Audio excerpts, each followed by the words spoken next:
Welcome back to Bollywood presenting. कहानी की शुरुआत में हमें सुपरमैन को दिखाया जाता है। सुपरमैन कई सालों के लिए अचानक से गायब हो गया था। जब वो अपने घर वापस आता है तो अपने पुराने दिनों को याद करते बहुत ही ज्यादा खुश होता है। जब उसे अपनी पावर्स के बारे में पहली बार पता चला था और वो पहली बार उड़ना सीखता है, किसी को पता नहीं था कि दरअसल क्लार्क केंट ही सुपरमैन है। उसकी पुरानी न्यूज़पेपर कंपनी उसे बिना कोई सवाल पूछे वापस काम पर रख लेती है, क्योंकि क्लार्क अपने काम में बहुत ही अच्छा था। वो लुइस नाम की एक लड़की से प्यार करता था। हालांकि उसे पता चलता है कि अब उसकी शादी हो चुकी है और उसका एक बेटा भी है। यहाँ पर लुइस सुपरमैन को पसंद नहीं करते थे, लेकिन उसे पता नहीं था कि उसका सबसे करीबी दोस्त क्लार्क ही सुपरमैन है। इसके बाद हमें लेक्स लूथर नाम के एक साइंटिस्ट को दिखाया जाता है, जो इस कहानी का मोस्ट वांटेड विलेन है। और लूथर को अंटार्कटिका में बर्फीली पहाड़ियों में कुछ क्रिस्टल मिलते हैं, जिसकी मदद से वो खतरनाक हथियार बनाने की तैयारी कर रहा था। इसके बाद हमें लुइस को दिखाया जाता है, जो एक प्लेन के अंदर कुछ लोगों को इंटरव्यू ले रही थी और उस प्लेन के ऊपर एक स्पेस शटल था, जिससे बस थोड़ी देर में लॉन्च किया जाने वाला था। दूसरी तरफ लूथर कहता है कि ये क्रिस्टल पानी के कांटेक्ट में आते ये अपना असर दिखाना शुरू करता है। वो उसके छोटे से टुकड़े को शहर की मेन वाटर पाइपलाइन में डाल देता है, लेकिन ऐसा करने से कुछ नहीं होता। लूथर की गर्लफ्रेंड उसका मजाक बनाने लगती है, पर तभी वो देखते हैं कि पानी में हलचल होनी शुरू हो गई है। अचानक से पूरे शहर की इलेक्ट्रिसिटी कट ऑफ हो जाती है, जिसकी वजह से सारे कम्युनिकेशन डिवाइस काम करना बंद कर देते हैं। कुछ देर के बाद शहर की इलेक्ट्रिसिटी दोबारा वापस आ जाती है, लेकिन लुइस जिस प्लेन में बैठी थी उसका कंट्रोल खराब हो चुका था। लेकिन तभी उनके काउंटडाउन के अकॉर्डिंग उसके ऊपर लगा स्पेस शटल स्टार्ट हो जाता है, लेकिन क्योंकि समय रहते वो प्लेन अलग नहीं हो पाया था, इसलिए उसके थ्रस्टर उस प्लेन के पंखों को जलाने लगते हैं, जिसकी वजह से उनका प्लेन क्रैश होने लग जाता है। जब टीवी में उस प्लेन की खबर दिखाई जाती है तो क्लार्क तुरंत ही उस प्लेन में बैठे लोगों को बचाने के लिए अपने सुपरमैन की कॉस्ट्यूम पहन लेता है। वो कुछ ही मिनटों में उस प्लेन के पास पहुंच जाता है और सबसे पहले सुपरमैन उस स्पेस शटल को प्लेन से अलग करता है और उसे स्पेस में ले जाकर छोड़ देता है। लेकिन वो एरोप्लेन अभी भी तेजी से नीचे गिर रहा था। सुपरमैन उसके दोनों पंखों को तोड़ देता है ताकि उसमें और आग ना लग सके, और उस प्लेन के आगे आकर उसे हवा में रोकने की कोशिश करता है। लेकिन उस प्लेन का वजन इतना ज्यादा था कि उसकी बॉडी का एक एक पार्ट आपस में दबने लग जाता है। लेकिन इससे पहले वो जमीन से टकराता सुपरमैन उसे रोक लेता है और बड़े आराम से उसे एक बास्केटबॉल के स्टेडियम में लैंड करा देता है। सभी लोग सुपरमैन को देखकर चिल्लाने लग जाते हैं, क्योंकि वो इतने सालों के बाद वापस आया था। लुइस तो उसे देखकर बेहोश हो जाती है। इसके बाद सभी अखबार वाले सिर्फ सुपरमैन के बारे में लिखना चाहते थे। वो इतने समय से कहा था इसके ऊपर लिखना चाहते थे, लेकिन लुइस को इसमें कोई दिलचस्पी नहीं थी। वो उस इलेक्ट्रिक इम्पल्स के बारे में लिखना चाहती थी, जिसकी वजह से सभी कम्युनिकेशन डिवाइस फेल हुए थे।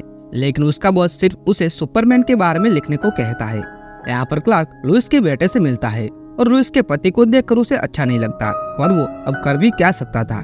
केंट को जानना था कि लुइस उसके बारे में क्या सोचती है, इसलिए वो उसके घर आता है और अपनी एक्सरे विजन से लुइस को देखता है।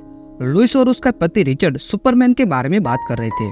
दरअसल लुइस और सुपरमैन कभी अच्छे दोस्त हुआ करते थे, लेकिन लुइस अब उससे नफरत करती है। यह जानकर केंट उदास हो जाता है और वहाँ से चला जाता है। वो अर्थ के बाहर स्पेस में जाता है और धरती से आने वाले सभी आवाजों को ध्यान से सुनता है और उसे पता चलता है कि कहीं पर चोरी हो रही है। वो तुरंत ही उन चोरों के पास आ जाता है। वो सुपरमैन के ऊपर मशीन गन से फायरिंग करते हैं, पर उन गोलियों का सुपरमैन के ऊपर कोई असर नहीं होता। वो उन्हें पुलिस को सौंप देता है। एक औरत की कार ब्रेक फेल हो गई थी, लेकिन सुपरमैन उसका एक्सीडेंट होने से पहले उसे बचा लेता है और वो लेडी कहती है कि उसे सांस लेने में दिक्कतें आ रही है, इसलिए वो उसे हॉस्पिटल ले चले। सुपरमैन उसे तुरंत ही हॉस्पिटल ले जाता है, लेकिन ये सब लेक्स लूथर की चाल थी ताकि वो सुपरमैन का ध्यान भटका सके।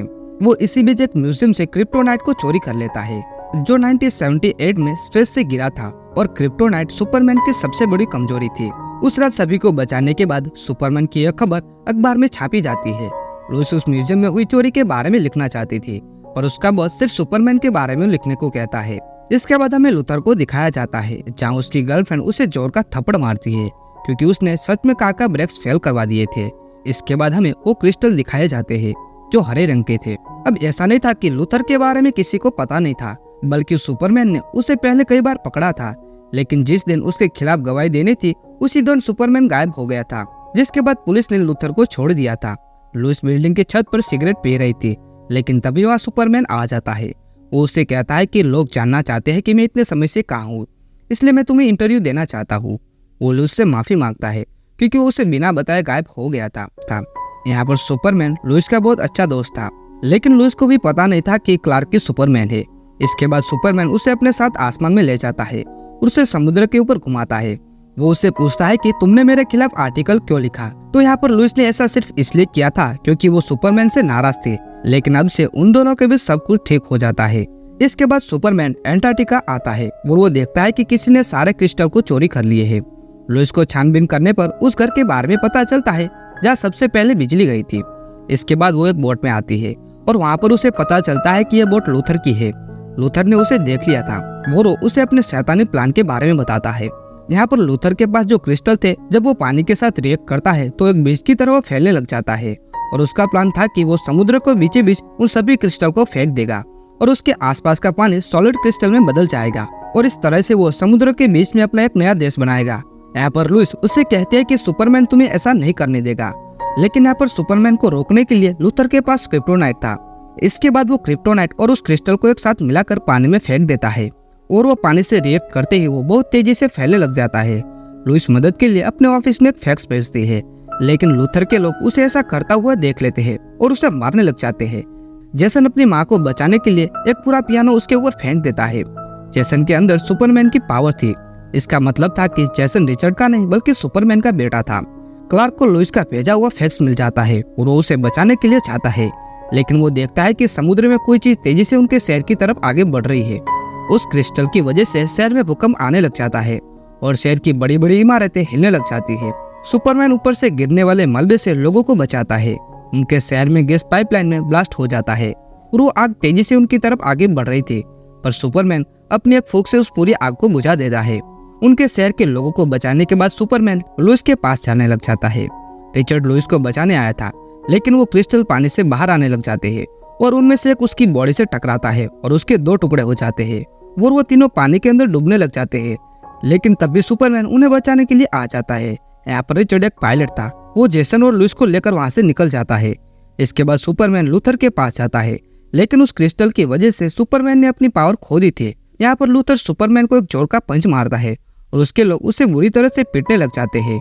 लूथर की गर्लफ्रेंड उसे मार खाता देखकर रोने लग जाती है क्योंकि सुपरमैन ने उसकी जान बचाई थी। लूथर क्रिप्टोनाइट की मदद से उसे मारकर समुद्र में फेंक देता है। जब लुइस को होश आता है तो वो रिचर्ड को वापस चलने को कहती है, नहीं तो सुपरमैन मारा जाएगा। वो लोग सुपरमैन को पानी में डूबता हुआ देख लेते हैं। लुइस तुरंत ही उसे पानी से बाहर निकालती है, लेकिन वहाँ पर प्लेन के उड़ने के लिए जगह नहीं थी। लेकिन रिचर्ड एक काबिल पायलट था। वो उस प्लेन को किसी भी तरह से उड़ा लेता है। कुछ देर के बाद सुपरमैन को होश आ जाता है, लेकिन उसे इन क्रिस्टल को बढ़ने से रोकना था, नहीं तो उनके पूरे शहर को पानी में डुबा देते। और वो सूरज की रोशनी से वो थोड़ा स्ट्रॉन्ग हो जाता है। सुपरमैन समुद्र की गहराइयों में जाता है ताकि उसे जड़ से निकाल सके। लूथर अपनी जीत की खुशियां मना रहा था, लेकिन तभी वहाँ पर भूकंप आने लग जाता है और उसके लोग चट्टान में दबकर मारे जाते हैं। लूथर प्लेन लेकर वहाँ से भाग रहा था, लेकिन उसकी गर्लफ्रेंड उसे क्रिस्टल को वहीं पर फेंक देती है क्योंकि वो नहीं चाहती थी कि लूथर और लोगों की जान ले। लूथर सुपरमैन को उस क्रिस्टल को उठाते हुए देखता है जो एक आइलैंड बन चुका था, लेकिन उसमें से वो क्रिप्टोनाइट निकल रहा था जो सुपरमैन को अंदर ही अंदर मार रहा था। लेकिन सुपरमैन किसी भी तरह से उसे स्पेस में लेकर जाता है और उसे सूरज की तरफ फेंक देता है। लेकिन यहाँ पर सुपरमैन बेहोश होकर नीचे गिरने लग जाता है और आखिर में जमीन से टकराता है। लोग उसे हॉस्पिटल लेकर जाते हैं और उसकी बॉडी से क्रिप्टोनाइट निकालते हैं, लेकिन यहाँ पर डॉक्टर उसे कोई इंजेक्शन नहीं लगा सकते थे। सभी को लगा कि इस बार सुपरमैन नहीं बच पाएगा। न्यूज़पेपर वालों ने उसकी मौत की खबर के लिए अखबार भी छापने शुरू कर दिए थे। रिचर्ड लुइस से कहता है कि तुम्हें एक बार उससे मिलना चाहिए। जब लुइस उसके पास जाती है तो सुपरमैन बेहोश था। उसे वापस आने के लिए कहती है, पर उसकी हालत में कोई सुधार नहीं आता। वहीं हॉस्पिटल के बाहर सुपरमैन की मां खड़ी थी, पर उन्हें कोई अंदर नहीं जाने देता क्योंकि वो तो एक आम नागरिक थी। लेकिन कुछ दिनों के बाद यह खबर फैल जाती है कि सुपरमैन हॉस्पिटल से गायब हो चुका है। यहाँ पर किसी को पता नहीं था कि सुपरमैन अभी भी जिंदा है या नहीं। वो जेसन से मिलने जाता है क्योंकि उसे पता चल गया था कि वो उसी का ही बेटा है। जब सुपरमैन वापस जा रहा था तो लुइस उसे देख लेती है। लुइस उसे कहती है कि तुम दोबारा वापस कब आओगे, जिस पर सुपरमैन उससे कहता है कि वो हमेशा उसके आसपास रहेगा और वो उससे गुड बाय कहकर दोबारा स्पेस में चला जाता है। इसके बाद हमें लूथर को दिखाया जाता है जो एक छोटे से आइलैंड पर फंसा हुआ है और इसी के साथ ही यह मूवी यहाँ पर खत्म हो जाती है। अगर वीडियो पसंद आया हो तो वीडियो को लाइक और शेयर करना ना भूले और अगर हमारे YouTube चैनल पर पहली बार आया हो तो चैनल को सब्सक्राइब करना ना भूले।